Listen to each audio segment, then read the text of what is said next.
तिरंगे को नमन कर हो संसद सत्र की शुरुआत। उक्त बातें हरियाणा भवन में प्रेस कॉन्फ्रेंस करते हुए हरियाणा के पूर्व डीजीपी सिल मधुर ने कही। उनका कहना है कि संविधान सभा ने 22 जुलाई को राष्ट्रीय ध्वज के रूप में अपनाया था, लेकिन अब तक राष्ट्रीय ध्वज दिवस घोषित नहीं किया गया है। इसलिए उन्होंने मांग किया है कि 22 जुलाई को तिरंगा दिवस घोषित किया जाए। आइए देखते हैं हमारे संवाददाता राज कुंद्रा की ये स्पेशल रिपोर्ट। सभी देशवासी जो है तिरंगे को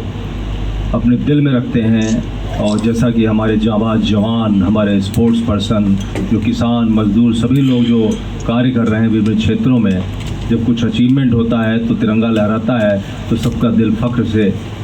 ऊपर उठता है, बहुत ही अच्छा लगता है। तो ये हमारा देश का जो है जीता जागता चलता फिरता एक सिंबल है, प्रतीक है। जैसा मैं समझता हूँ, जो मेरी समझ में आई हुई है कि तिरंगा को सम्मान देने के लिए हर एक के व्यक्ति के दिल में सम्मान है, तो फिर नया क्या है? नया ये है कि पूरे विश्व में हर देश का अपना जो झंडा होता है वो उसके सम्मान में उसके लिए एक विशेष दिवस रखते हैं और उस दिन पूरा देश जो भी उसका इतिहास रहा है उसको फिर से रिपीट करता है, याद करता है, अपनी गौरव गाथा को तिरंगा दिवस के माध्यम से याद करता है और गौरवान्वित होता है। तो ये हमारे लिए भी बहुत ही ज़रूरी है कि इतने साल इंडिपेंडेंट हुए हो गया है। 78वां जो है एनिवर्सरी हम लोग इंडिपेंडेंस डे का मनाने वाले हैं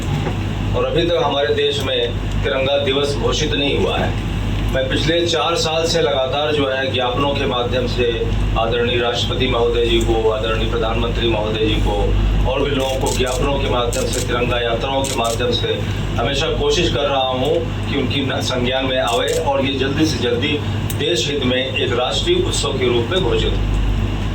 तो इसमें काफ़ी लोगों का मुझे समर्थन भी मिला है। बड़े बड़े जो स्पोर्ट्स पर्सन्स हैं, जो बड़े बड़े सोशलिस्ट हैं, जो बहुत अच्छे जो लोग भी हैं हर फील्ड के, वो सभी लोग कहते हैं कि हाँ ये होना चाहिए। तो मैंने ये अनुभव किया है कि पिछले 4 साल में जो मैंने प्रयास किया, पहले मैंने हर तिरंगा घर घर तिरंगा अभियान चलाया था 2021 26 जनवरी को। तो उसका उद्देश्य भी यही था कि घर घर में तिरंगा पहुँचे और घर घर में तिरंगे का मैसेज पहुँचे और कैसे तिरंगे को सम्मानजनक तरीके से उसका रख रखाव करना है, हैंडलिंग करना है, वो पहुँचे। इन उद्देश्यों को लेके हर तिरंगा घर घर तिरंगा अभियान शुरू किया था, यात्राएं निकाली थी, ज्ञापन दिया था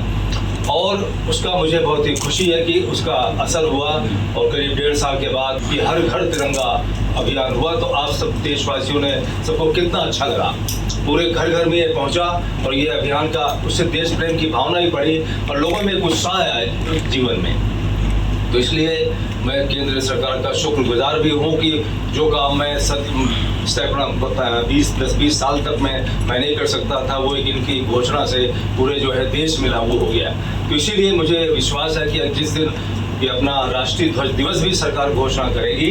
तो वो बहुत ही पूरे देश में किस प्रकार से जब उत्सव मनाया जाएगा, तो जिस प्रकार से इंडिपेंडेंस डे पे 26 जनवरी पे राष्ट्रीय उत्सव के रूप में हम लोग के अंदर पेट्रियोटिज्म की फीलिंग बढ़ जाती है और वो मजबूत होती रहती है, तो उसको मजबूत करने में बहुत ज़रूरत है। इस समय जो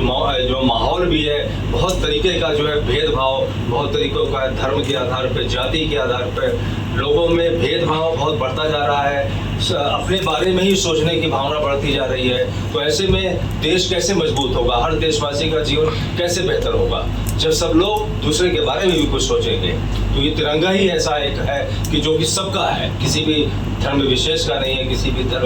भी जाति विशेष का नहीं है, सबका इस पे अधिकार है और सब लोग इसको अपना मानते हैं। इसलिए इसी की छतरी में चलने का ये जो प्रयास है देश को आगे बढ़ाने के लिए, ये मुहिम मैंने जो पिछले 4 साल से चलाई हुई है, उसमें इस बार ये मैंने नया किया है कि एक प्रणाम तिरंगा नाम से इस बार हमने पब्लिक को अपील की है कि भाई, मैंने सरकार से तो अपील मैं कर ही रहा हूँ कि राष्ट्रीय ध्वज दिवस की घोषणा हो, लेकिन इसका मतलब नहीं कि हम लोग कुछ न करें, हम लोग अपने स्तर पर भी कर सकते हैं। तो आप सभी देशवासियों से अनुरोध है कि आपके सबके दिल में ये बसता है, तो इसके सम्मान में 22 जुलाई जो कि कल ही है 22 जुलाई, तो आप सभी लोग उस दिन 22 जुलाई को जैसे हम लोग अपने घरों में अपने बच्चों का भी बर्थडे सेलिब्रेट करते हैं, जैसे अपने बुजुर्गों का और लोगों का, रिश्तेदारों का, दोस्तों का करते हैं और बड़ा खुश महसूस करते हैं, खुशियाँ बांटते हैं, उसी प्रकार से मैं कहना चाहूँगा, अपील करूँगा सभी देशवासियों से कि आप सभी लोग तिरंगे के इसको जन्म दिवस समझिए, क्योंकि 1947 में 22 जुलाई को जब ये संविधान सभा ने इसको मंजूरी दी थी तो इसके पहले इस रूप में ये नहीं था। उसी दिन 22 जुलाई को ही इस रूप में इसका जन्म हुआ था। इसलिए 22 जुलाई मेरे हिसाब से तिरंगा दिवस के लिए सबसे उपयुक्त है। अगर सरकार कुछ और भी करना चाहे तो करे, उसमें मुझे कोई आपत्ति नहीं है। मुझे बस इसकी ज़रूरत है और सभी देशवासियों की इच्छा है कि हमारे राष्ट्रीय ध्वज के सम्मान में एक राष्ट्रीय ध्वज दिवस घोषित हो। इसलिए मैं सभी देशवासियों से अपील करूँगा कि आप लोग जो है कल उसी प्रकार से जन्म दिवस के रूप में इसको सेलिब्रेट करें। एक मैंने जो है हैशटैग करके प्रणाम तिरंगा भी बनाया हुआ है, तो उसमें आप लोग चाहे पार्क में करें, चाहे अपने घर में करें सेलिब्रेट, चाहे अपना स्वयं करें, तिरंगे को जय तिरंगा करें, सैल्यूट करें, प्रणाम करें, कुछ भी करें और उसको एंजॉय करें और उसकी सेल्फी बना करके, वीडियो बना करके हैशटैग प्रणाम तिरंगा पे डालें, तो ये और आगे बढ़ सकता है चीज़ों को और सरकार इसके ऊपर जल्दी निर्णय ले सकती है। तो जो सबसे महत्वपूर्ण है कि एक मतलब कि मैं समझता हूँ कि ईश्वर का ही ये देन है। कुछ ऐसा हो रहा है कि कल 22 जुलाई है और आप सभी को मालूम है कि कल 22 जुलाई को संसद का मानसून सत्र भी प्रारंभ हो रहा है। तो जो मानसून सत्र है उसमें मैं सभी पार्लियामेंटेरियन से अनुरोध कर रहा हूँ, आपके माध्यम से सभी विनम्र निवेदन कर रहा हूँ, माननीय प्रधानमंत्री जी से कर रहा हूँ, माननीय जो लोकसभा के स्पीकर हैं उनसे भी मैं विनम्र निवेदन कर रहा हूं। जो भी लोग अपना, जैसे कि माननीय प्रधानमंत्री ji leader of the house हैं, इसी प्रकार से leader of the opposition Rahul Gandhi ji भी हैं और भी एमपीज हैं, जो जितने भी एमपीज हैं वहाँ पे, चाहे वो एनडीए के गठबंधन के हों, चाहे वो इंडिया गठबंधन के हों, किसी के भी हों, उन सभी से मेरी अपील है कि कल आपका सत्र प्रारंभ हो रहा है। तो प्रारंभ होते समय आप सबसे मेरा निवेदन है कि आप लोग तिरंगे के सम्मान में, तिरंगा दिवस के सम्मान में, तिरंगे को किसी भी प्रकार से सम्मान देने का वहाँ पे एक प्रयास करें, एक आयोजन करें। चाहे अपनी सीट पे खड़े होकर के ही, सीट पे बैठते हैं वहाँ पे खड़े हो सकते हैं और खड़े होकर के ही सैल्यूट करते हैं,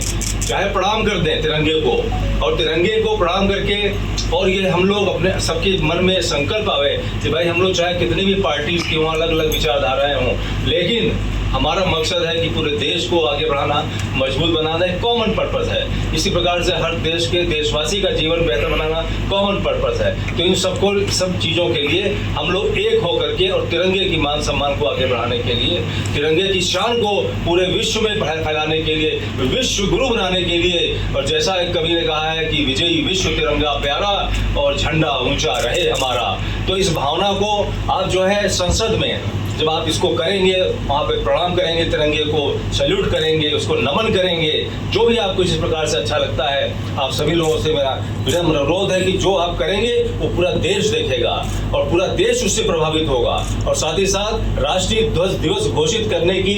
एक जो है वहाँ पे सबके विचार आ जाएंगे। मुझे नहीं लगता कि कोई भी ऐसा सांसद या कोई व्यक्ति होगा जो कि जिसको इसमें आपत्ति होगी कि राष्ट्रीय ध्वज दिवस घोषित नहीं होना चाहिए। तो इसलिए एक ऐसा मौका है कि 22 जुलाई को ऊपर वाले ने ही ऐसा मौका दिया है कि हर प्रकार से जब भी कोई सत्र शुरू होता है तो कुछ न कुछ लोगों को प्रणाम किया जाता है, कहीं बहुत सी जगह पर श्रद्धांजलि दी जाती है जो लोग नहीं रहे, कुछ ऐसा सिस्टम होता है। तो मेरे मन में ये विचार है कि इससे अच्छा क्या होगा कि सब लोग जो हैं प्रणाम तिरंगा के लिए, तिरंगे के सम्मान में उसको नमन करें, सैल्यूट करें, उसकी भावना को आगे बढ़ाने का संकल्प लें और अपने देश को मजबूत बनाएं। तो ये दोनों चीज़ें जो हैं मेरे लिए महत्वपूर्ण। एक तरफ पब्लिक से मेरा अनुरोध करना चाहता हूँ कि अपने स्तर पर हैप्पी तिरंगा डे, हैप्पी तिरंगा डे, जैसे कि सभी लोग बनाते हैं हैप्पी आयुष, हैप्पी फलां बनाते हैं कि उसमें क्लैपिंग भी करते हैं। तो मेरा ये अनुरोध है कि सभी लोग अपने घरों में, जिनके अंदर भी सबके, मैं तो समझता हूँ सभी के अंदर इस भावना है देश प्रेम की और तिरंगे के प्रति प्रेम की, तो इसलिए सभी लोग हैप्पी तिरंगा डे करके, चाहे वो रात में शाम को किसी समय क्लैपिंग करें, उसके सम्मान में केक खाएं, मिठाइयाँ बांटें, दिए जलाएं, कुछ भी करें, जैसे भी सेलिब्रेशन होता है कि एक छोटा सा सेलिब्रेशन अपने घर में जरूर करें और उसकी भावना को समझें, जो कि मैं आगे आने वाले समय में इस भावना को और बताऊंगा कि भाई तिरंगे की भावना है क्या। वो तिरंगे की भावना जो है शांति की है, अहिंसा की है, सब में समरसता की है। ये हमारा तिरंगा कहता है। हमारा तिरंगा कहता है कि सिर्फ अपना नहीं सोचो, जैसा स्वतंत्रता सेनानियों ने दूसरों के लिए बलिदान दिया अपना, तो हम भी कुछ त्याग करें, दूसरों के लिए सोचें। और देश में मजबूती, खुशहाली लाने के लिए, हरियाली लाने के लिए भी तिरंगे का संदेश है कि हर एक को अच्छी शिक्षा मिले, हर एक को अच्छा रोजगार मिले, हर एक का जीवन संतुष्ट हो, खुशहाल हो। तो इन सब चीज़ों को लेकर के तिरंगे का ये मैसेज है। इसलिए तिरंगा ही हम लोगों का उद्धार कर सकता है, और कोई भी चीज़ मुझे नज़र नहीं आती कि पूरे देश में ऐसी यूनिफाइंग फैक्टर क्या है। देश को चलता फिरता देश है ये, तो इसको सम्मानजनक तरीके से हैंडल भी करें। ये नहीं कि इसको सजावट के रूप में इस्तेमाल करें, ये नहीं कि मैला कुचला हो गया है तो पड़ा रहने दें, ये नहीं कि कट फट गया है तो ऐसे पड़ा रहे। ये असम्मान है, बेकदरी है, अनजाने में बेअदबी है। तो इसलिए इसको भी भावना को आगे बढ़ाना है कि तिरंगा हमारे पूरे विश्व में सम्मान का प्रतीक है, तो उसकी भावना को आगे बढ़ाना है, उसको सम्मान देना है।